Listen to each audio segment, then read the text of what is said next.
Hello everyone, my name is Jada Human and I am one of the group members that got to work with NFT Hydroponics this semester in our Hydroponics and Controlled Environment Agriculture course at the University of Georgia.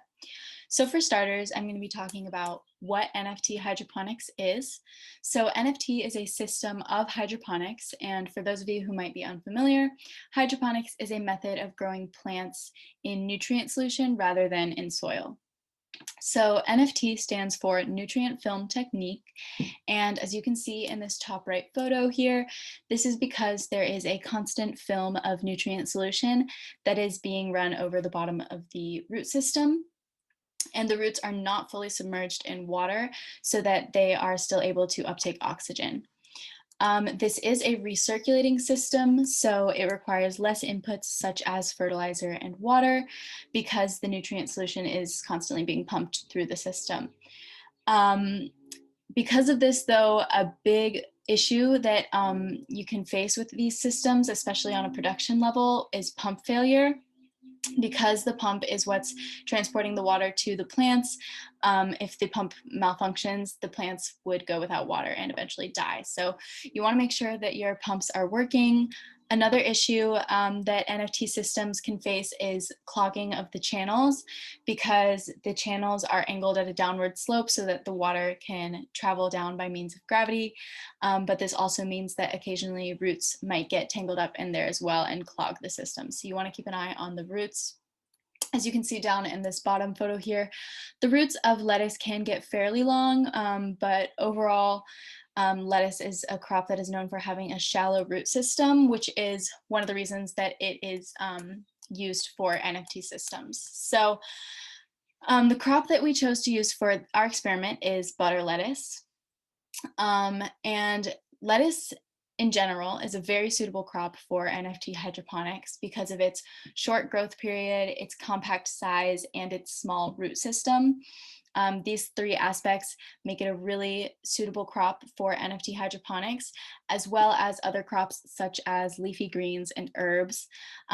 Those are the types of crops that are typically used in NFT systems, especially for production.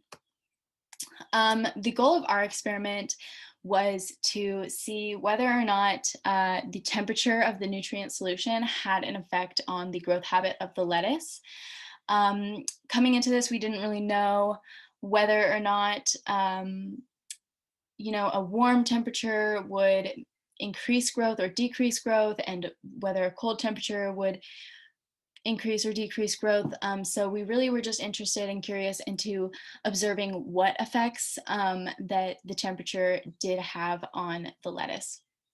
So for our overall premises, we had a warm system that was set to about 25 degrees Celsius and a cooled system that was set to about 15 degrees Celsius. However, the environmental temperature did vary quite frequently, so it ended up being more of a warm range system and a cool range system.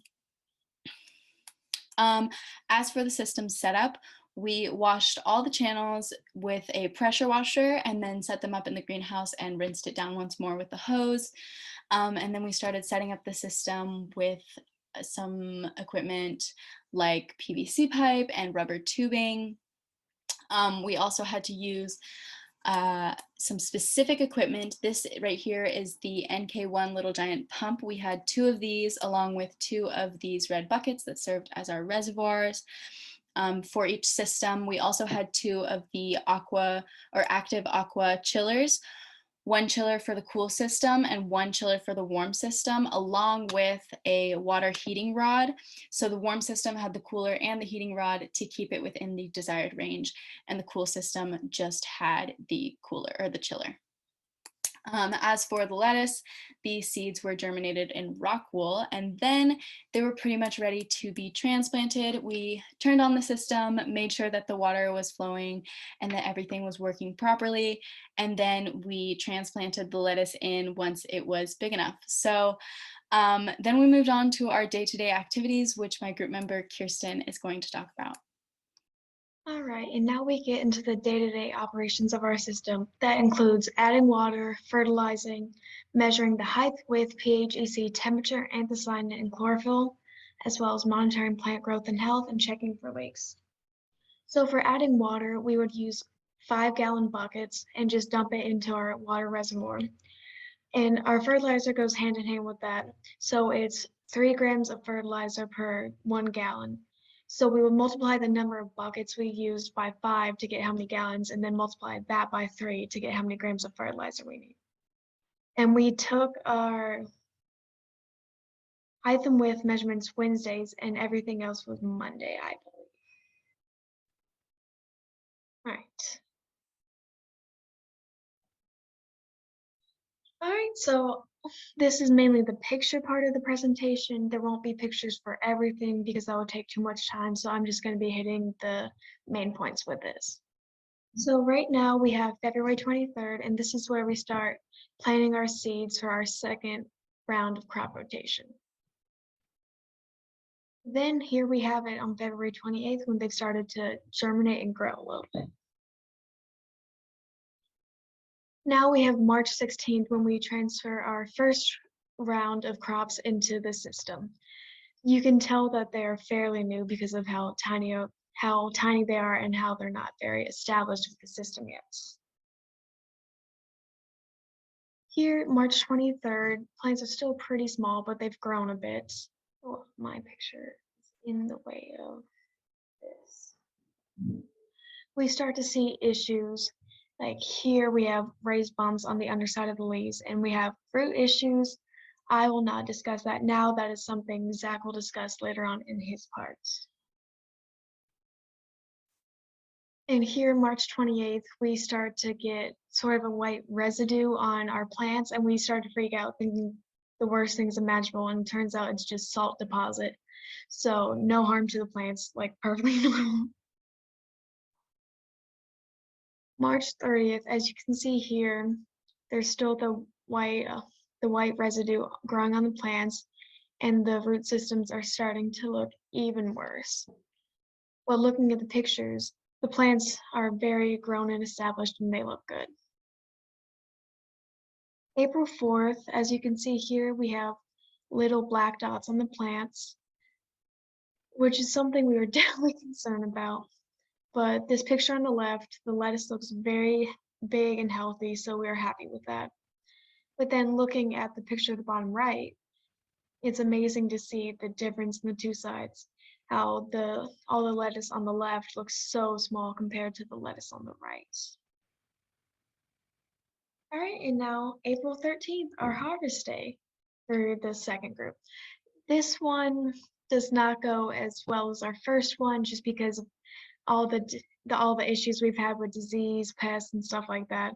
But once again, that's something Zach will talk about later on. But we did have our issues, like I said, and we had to end up tossing a good bit of our lettuce just because it did not look good and probably wasn't safe to eat.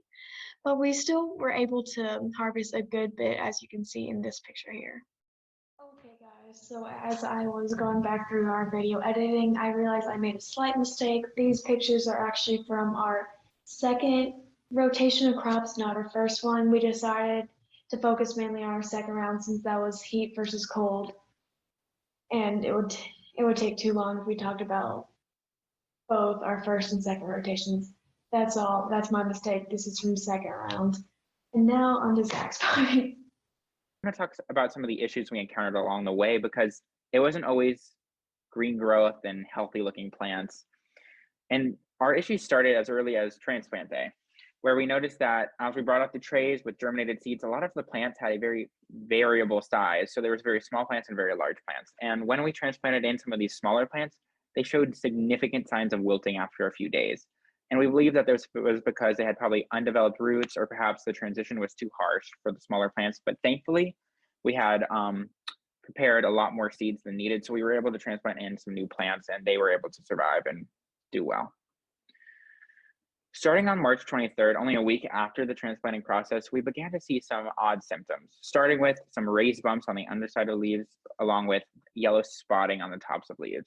And these symptoms continued through the 28th, but as the plants began to get a little larger and grow more quickly, it wasn't as much of a concern, and it was honestly hard to recognize. So we put these initial symptoms off to transplanting stress.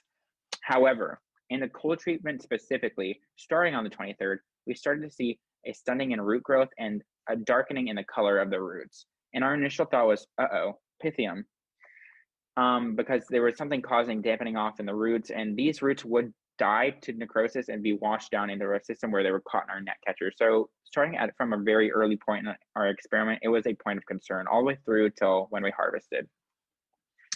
And we did continue to monitor the visible symptoms of the root systems as the weeks progressed. And we came to the conclusion that the plants that suffered the most were those closest to the drip lines. So they were getting the coldest water. They were the first line of defense for the other plants. And we noticed, okay, so maybe the water was a little too cold. And our overall conclusion was that the shock or stresses of the cold water resulted in these observed features, potentially increasing changes and chances of disease and slower growth. But by the end of the experiment, all the cold plants in the cold system seemed to have a pretty uniform shape. So it wasn't a huge concern for us. But in the future, if we ran this system again, we would want to probably increase the cold system by a few degrees. When it comes to pests, we didn't really have any issues until the last few weeks of the grow period, where we encountered a pretty large outbreak of fungus gnats. We did see small populations of mites and thrips, but they were not large enough to be any concern, especially since we didn't want to spray and risk losing the crop for being edible. And the gnats didn't cause much visible harm to the system because we harvested within 2 weeks of their initial impact, but we were finding their larval stage, the larvae, the eggs, all caught in the filter with their dead bodies. So it was kind of icky, but it wasn't too much of an issue because I think their use of the lettuce plants was contained to maybe incubating their own eggs and growing. They weren't eating the lettuce plants actively. Our biggest issues involved our system and primarily water. So as our crops got larger, it was pretty evident that, okay, this tank size, this reservoir size was not large enough. They would be running out of water every 3 days.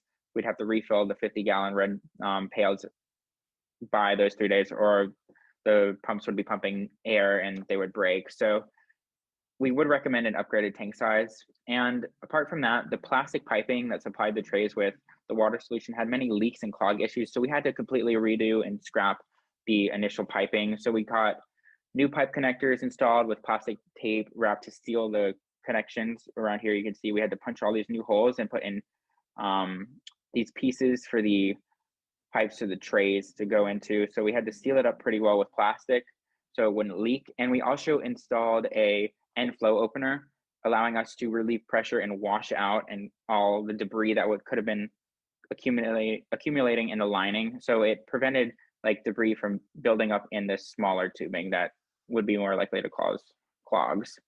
And some small issues we encountered was some leaking oils from our water pump, along with all of crop one's experimental data being ruined because one of the chillers wasn't functioning. So moral of the story is make sure your equipment and your system are operational and you need to know what's going on. Apart from that, when it came to harvest day, we were going through some measurement processes to collect data.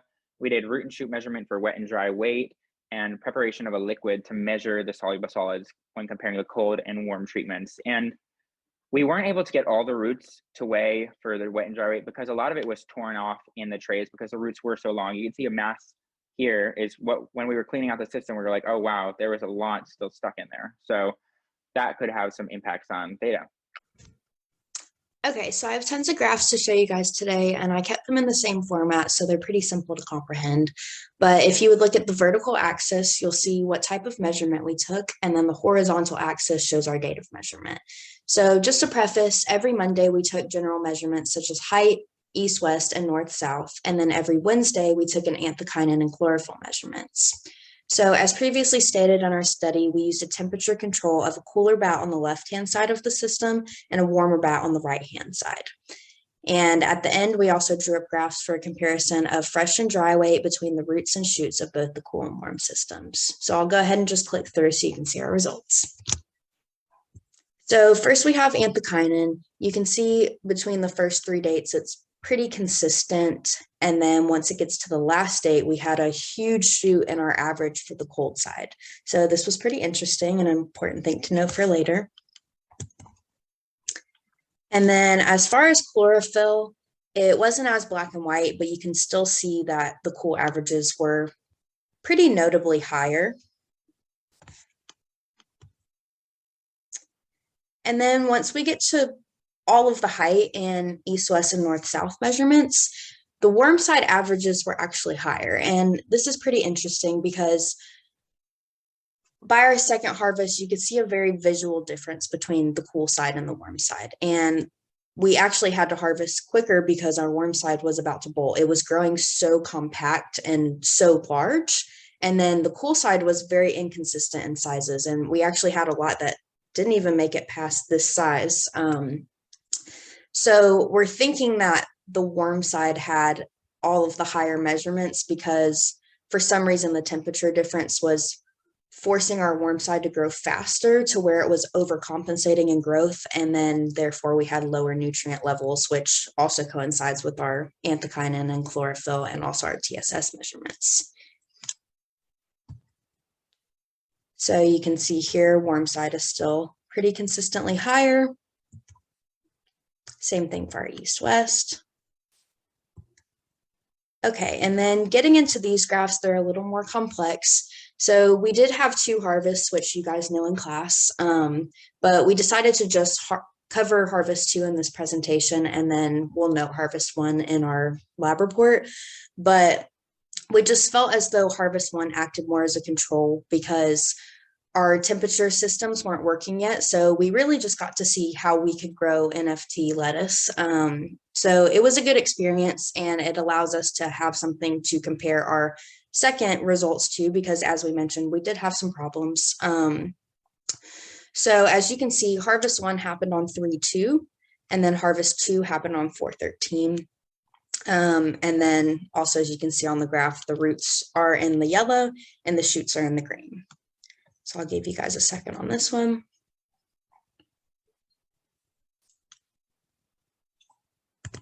And then here's our dry weight.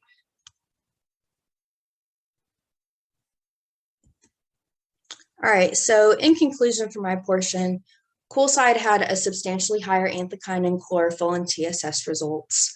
Warm side was comparable, if not more aggressive in height, north, south, and east, west measurements. And the cool side had a heavier weight by our first harvest, which we were considering our control group on 3/2. And then the warm side had a heavier weight by the second harvest on 4/13. So now you've heard about our conclusions and the data we've collected. So now we're going to give some recommendations for hydroponic lettuce growers in the future. So first, check your system regularly. So make sure you don't have any water leaks, make sure your system still has water, and really preventing these issues from becoming larger concerns is crucial, especially in the beginning as you don't know your system as well. And if pests and disease are a big concern for you, just monitor the inputs used in the system and also other operations in the area. Again, prevention is key. But most of all, get to know your plants you're growing and the system you're using. This will make it easy to spot irregularity. And don't forget to have fun and experiment. Bye.